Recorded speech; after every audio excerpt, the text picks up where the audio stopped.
मित्र आपण सांगोला तालुक्यातील आलेगाव म्हणून एका गावाजवळच्या कोरडा नदीच्या पुलावरती उभा आहोत. या नदीचं नाव कोरडा आहे. पुढे ही इंद्रायणीला मिळते.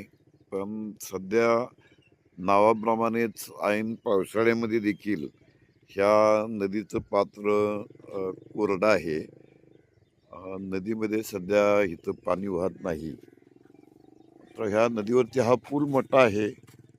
आता आपण या पुलाच्या दुसऱ्या बाजूला गेलं तर तुमच्या लक्षात येईल की पाणी अजिबातच वाहत नाही. त्यामुळे अनेक रिकामी पोती, काही जनावरे, कुत्री यांचा या पात्रामध्ये संचार आहे.